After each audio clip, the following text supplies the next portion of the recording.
পরোটা, রুটি, লুচি, নান সবকিছুর সাথে এই রেসিপি ভীষণই ভালো লাগে। একেবারে নতুন ইউনিক একটা রেসিপি আপনাদের জন্য আজকে এনেছি। কোনো রকম মশলা ছাড়া ডিমের এই একেবারে সহজ রেসিপিটি একবার বানিয়ে দেখুন। বাচ্চা থেকে বড় সবাই খুব তৃপ্তি করে খাবে। নমস্কার, আমি শ্রীপর্ণা। অমৃতকুম্ভ চ্যানেলে আপনাদের সবাইকে স্বাগত জানিয়ে আজকের রেসিপি শুরু করছি। গ্যাসে একটা পাত্রে জল বসিয়ে তাতে কিছুটা নুন দিয়ে জলটাকে ফুটতে দিচ্ছি। ইতিমধ্যে একটা প্লেট আর একটা ছান্তা রেডি করে নিয়েছি। পুরো জলটাই যাতে একই টেম্পারেচার থাকে সেই জন্য একটু জলটা নাড়িয়ে নিলাম। একটা পাত্রে একটা ডিম ভেঙে নিয়েছি। এবারে ওই জলের মধ্যে ডিমটাকে ছেড়ে দিলাম। ছান্তা দিয়ে ডিমের সাদা অংশটাকে আস্তে করে তুলে ডিমের কুসুমের উপরে তুলে দিচ্ছি, যাতে ডিমটা এক জায়গায় জড়ো হয়। ডিমের সাদা অংশ দিয়ে ডিমের কুসুমটা কভার করে নিয়ে এটাকে 1 মিনিট ফুটিয়ে নিচ্ছি। তারপর ছান্তা দিয়ে আস্তে করে উল্টে নিয়ে উল্টো দিকটাও 1 মিনিট ফুটিয়ে নিচ্ছি। একটা ডিম এরকম রেডি হয়ে গেলে আরেকটা ডিম ভেঙে দিয়ে দিচ্ছি পাশ দিয়ে। যদিও এই ডিমের কুসুমটা ভেঙে গেছে তবে কোনো অসুবিধে নেই, এটা এক জায়গাতেই জড়ো থাকবে। আর পাশ থেকে আমি তুলে নিচ্ছি অন্য ডিমটা। আপনারা একটা ডিম হয়ে যাওয়ার পর সেটা তুলে নিয়ে তারপরে ডিমটা দিতে পারেন। আমি একই সাথে দিয়ে দিয়েছি।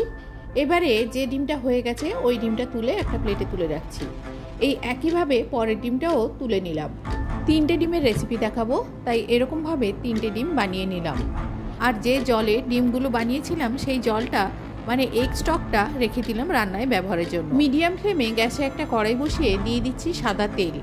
রান্নাটা কিন্তু সাদা তেলে হবে। তেলটা দেওয়া হয়ে গেলে তেলটা যখন গরম হয়ে যাবে গ্যাসের ফ্লেমটাকে কমিয়ে দিতে হবে। তেলের মধ্যে দিয়ে দিচ্ছি 1 চামচ বাটার। বাটারটা আপনারা বেশি ব্যবহার করলে করতে পারেন, আমি 1 চামচই দিলাম। গোটা 6 রসুনের কোয়া ছোট ছোট করে কুচিয়ে নিয়েছি। রসুন কুচিগুলো দিয়ে দিলাম। রসুন কুচিগুলো বাটারের মধ্যে ভেজে নিচ্ছি। হালকা সোনালি রং ধরলে দিয়ে দিচ্ছি চিলি ফ্লেক্স। 1 চামচ অরিগানো দিয়ে একটু নাড়াচাড়া করে দিয়ে দিচ্ছি কাঁচা লঙ্কা কুচি। আমি এখানে 3টে কাঁচা লঙ্কা কুচিয়ে দিয়েছি।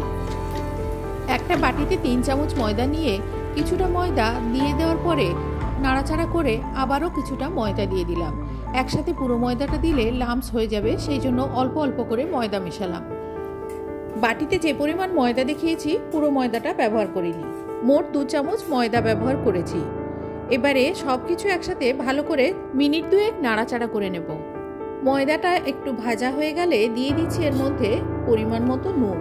ডিমগুলো যখন রেডি করছিলাম সেই জলে নুন দেওয়া ছিল, আর ওই স্টকটা রান্নায় ব্যবহার করব, তাই নুনটা পরিমাণ বুঝেই দিতে হবে।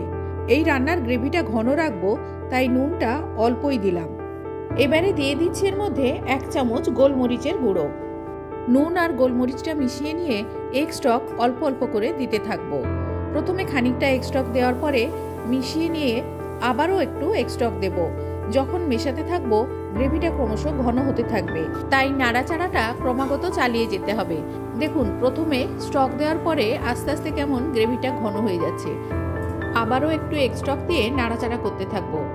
এবারে কিছুক্ষণ ফোটালে দেখা যাবে ওপরে কিছুটা তেল ভেসে আসছে। আর এই সময় গ্রেভিটা যদি আলোতে ধরেন দেখবেন একটা চকচকে ভাব, একটা শাইন দেখা যাবে। তার মানে এবারে জল দিলে আর কোনো লাম্পস হওয়ার সম্ভাবনা নেই। এবারে পুরোপুরি বাকি এগ স্টকটা দিয়ে দিলাম।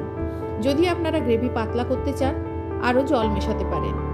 বাকি এগ স্টকটা পুরোটা দিয়ে ভালো করে মিশিয়ে নিয়ে ফুটতে দেব। আর মাঝে মাঝে অবশ্যই নাড়াচাড়া করে দিতে হবে, নইলে তলায় বসে যাওয়ার সম্ভাবনা থাকবে। দেখুন এই সময় গ্রেভিটা একেবারে রেডি হয়ে গেছে। এবারে ওই ডিমগুলো এর মধ্যে এক এক করে দিয়ে দিচ্ছি। সব কটা ডিম দিয়ে দেওয়ার পরে 1 মিনিট ফুটিয়ে নেব। তারপর ওপর থেকে স্প্রিং অনিয়ন কুচি ছড়িয়ে দিচ্ছি। স্প্রিং অনিয়ন না থাকলে ধনেপাতা কুচি দিতে পারেন। স্প্রিং অনিয়ন কুচি দেওয়ার পরে আরও 1 মিনিট ফুটিয়ে নিচ্ছি। রান্না প্রায় হয়ে এসেছে। এটা খেতে এতটাই সুস্বাদু হয়, একবার বানিয়ে দেখবেন।